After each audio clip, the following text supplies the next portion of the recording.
Hello mga loves! Good morning! Magbalat tayo ng hipon.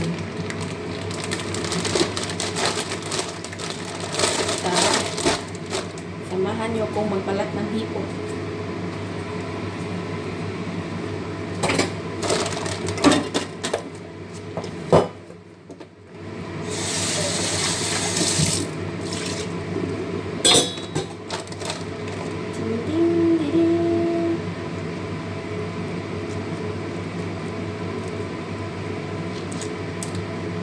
Kumusta kayo mga loves?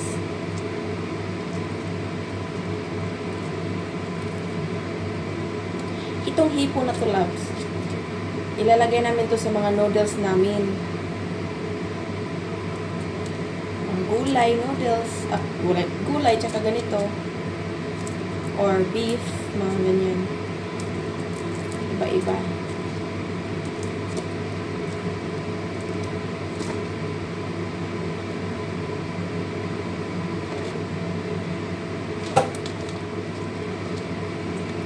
Ang lalaki.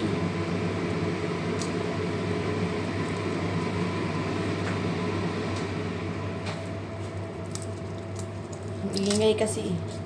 Patayin natin ang ingay. Ayan.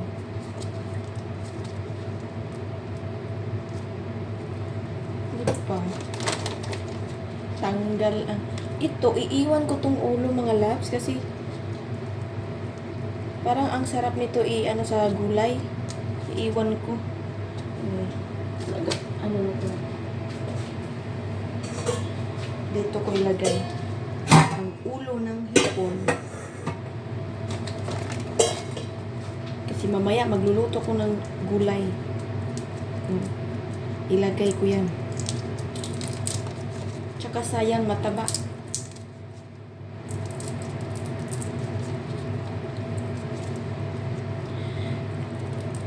Para madala yung kanyang ano, yun.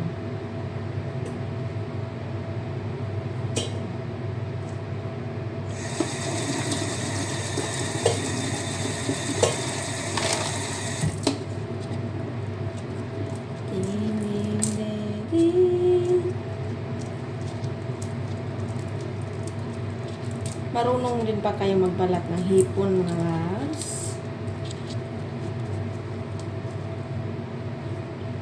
Ayan na.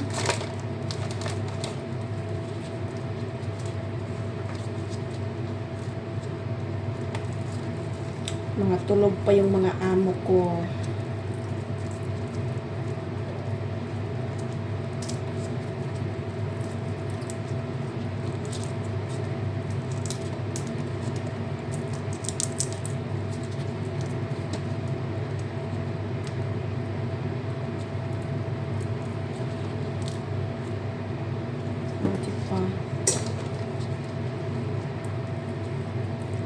Dati mga loves, nung bata pa kami, dun sa Mindanao, may nagpapabalat ng mga hipon.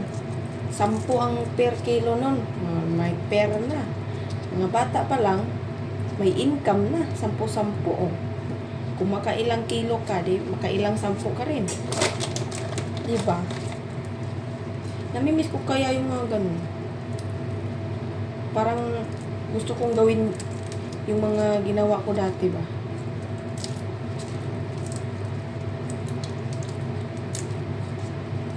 Pero wala na sila. Hindi na sila nag-ano ng hipon. Alam mo ba yung mga hipon nila mga loves? Dinadala sa Cebu, ginawang uishi. Yung cracker natin.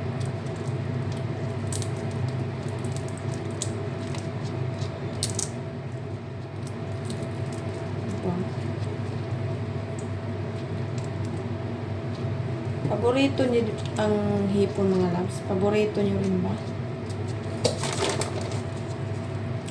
Yan.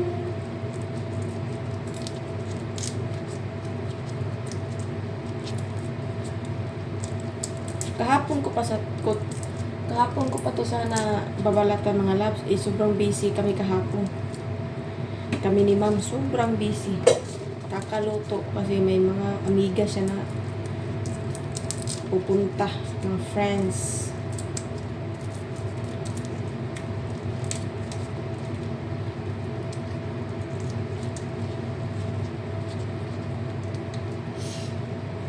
See? Ang tataba niya. Ilalagay ko to mamaya sa gulay. Nag-hotpot kasi sila kagabi mga labs. Puro mga seafood. Ayan, sobrang busog ko kagabi. Halo-halo na yung seafood na nakain ko.